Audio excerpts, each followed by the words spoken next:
Good evening, Captain Paco Balderrama with the Oklahoma City Police Department. First name is PACO, last name is BALDERRAMA. Karen Carney, airport spokesperson with Will Rogers World Airport. It's KARENCARNEY. Just want to finally report here that we are resuming operations, regular operations at Will Rogers World Airport. At this point in time, all the planes have been debarked. We are allowing people to leave the area, or disembark, excuse me. We're allowing people to leave the area, leave the property of the airport. Anybody who had been pre-screened, who is awaiting a flight, is allowed to stay in the secure area. Okay, and Karen will have some more information in reference to flight delays and things like that. But I can report that a suspect was located, deceased, with an apparent gunshot wound to the head. We don't have that individual positively identified, partly because of his injuries. I can tell you that it is a white male. I can also tell you that he was found in his vehicle, which is described as a red pickup truck. Earlier today, our tactical unit was able to identify a potential suspect vehicle. They used techniques to blow out one of the windows and could tell that there was somebody in there. At that point, they did not know whether the person was hiding, sleeping, deceased, or otherwise. Once that was confirmed, we made a clean sweep of the airport to make sure that there were no potential suspects or any other possible dangers. And at that point, that's when we went ahead and opened up the airport.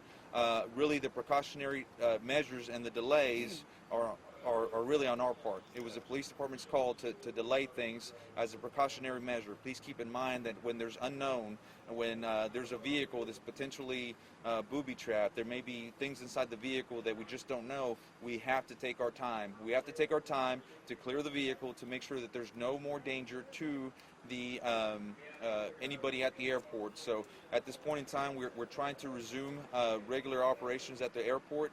We do have a partial crime scene on the second level of the parking garage. That's where the vehicle is. Keep in mind, this is a crime scene in relation to a homicide and a possible suicide. So that's the information that we have now. Before we open up to questions, I want to let Karen talk about any delays in airport operations. First of all, I wanted to extend our sympathies to the Southwest employee that lost his life today, and to the Southwest family, and to the airport community. It was a big loss for us. As Paco alluded, we had quite a few people that spent a lot of time in the terminal building today. By the end of the day, it looks like we have approximately 25 cancellations. Most of those, Southwest Airlines has canceled all of their arrivals and departures for the day. Additionally, we've seen the other carriers mostly canceling their departures for the evening because obviously as the day has gone on, it's been hard for them to get their aircraft positioned. The airlines, from everybody I've talked to, they're going to try to get all their arrivals in tonight and so that they're overnight and ready for operations tomorrow. We do have a lot of traffic backup, so people that are having friends and family come to pick them up at the airport, you're obviously going to have a little more delay, unfortunately, trying to get people in to be able to get to the curb to pick up their passengers. At this point in time, if you have the flexibility, we are definitely encouraging people to reschedule. All of the airlines here in Oklahoma City are waiving fees. They are not charging to change your reservation. So if you have that flexibility, I would recommend that you try to book your flight for another day. I think that's all. Let me just recap today's events, and I do want to give a special thanks, obviously, to the airport staff who has been working very, very diligently to keep everyone safe. Again, it was our call for safety measures to make the delays. Obviously, when you have a potential suspect inside a building as big as the airport and several levels of parking area to search, it's just going to be time consuming. But again, to recap, we got this call a little bit before 1 p.m. and it was in reference to a shooting. There was a very strong and joint response to the Will Rogers World Airport. I do want to thank all the other players, all the other agencies that were here, especially the airport. Want to obviously give our condolences to the Southwest family who did lose an employee today, but also want to thank the OHP, the FBI, and really a lot of the other agencies who were here very quickly to help. We were able to very quickly, number one, find the victim, get them transported to an area hospital, and unfortunately they did die at the hospital. But we were able to determine very, very quickly that it was not an active shooter situation. We do believe that this was a premeditated act against the victim. This was not random.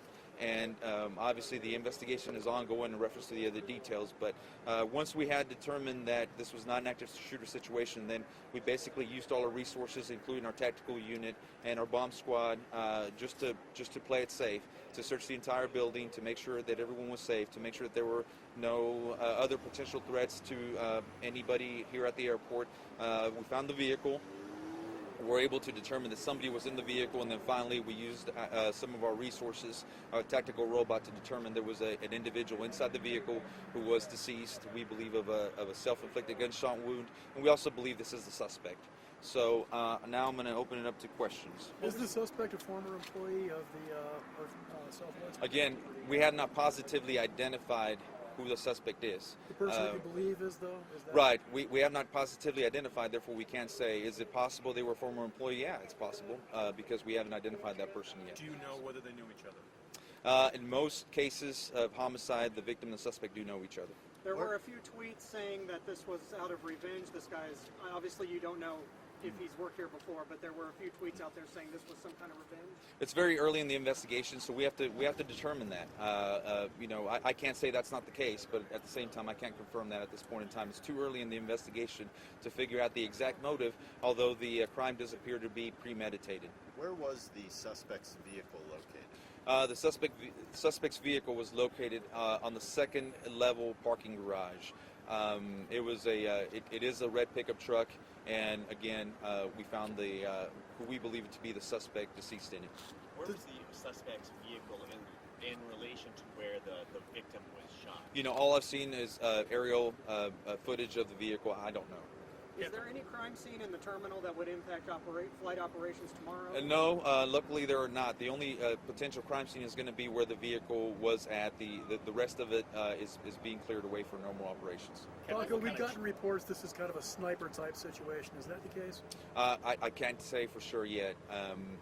We do believe it was premeditated. We do believe that the suspect had a firearm, obviously to commit this murder, and obviously to use a gun on himself. To follow up then, did the suspect fire from out of the back of the truck? I don't know. Captain, what kind of security changes, if any, are going to be in place because of this investigation and moving forward? Well, I can't speak for the airport. I'll let Karen make that determination. But I can tell you, anytime there's any type of security breach, everything is reassessed and reevaluated. So if there can be improvements, if there's oversights, obviously it's up to us to make them, and I'll let Karen talk. Well, in the most immediate circumstance right now, everybody that left the concourse is rescreened to make sure that anybody went into the secure area, again, didn't have any weapon or any other thing. Going forward, just like everybody anymore, we do have active shooter training. We train for these situations. We have lots of law enforcement presence on site. We have a very heightened level of security just all the time, which is one of the reasons that we support the Oklahoma City Police and what they did today, because these people have access to aircraft, so we're very concerned about that. And so we appreciate everything that was done. Have you ever had an incident like this before in the airport's history? I've never, in my experience here at the airport, have ever experienced anything like this. How long have you worked here? I've worked here for about 18 years. Has anyone been able to go back to the security footage to see if the crime was actually caught on camera? Well, that's something I'm not going to address. Obviously, that is under police investigation, and they'll have to deal with that. The victim said he worked at Southwest Airlines. Do we know what his role was? I do not. Paco, can you tell us what kind of firearm was used? Yeah, I don't have that information, and once we can confirm and release that information, we will. But at this point in time, I don't know what type of firearm was used. Where exactly was the victim shot?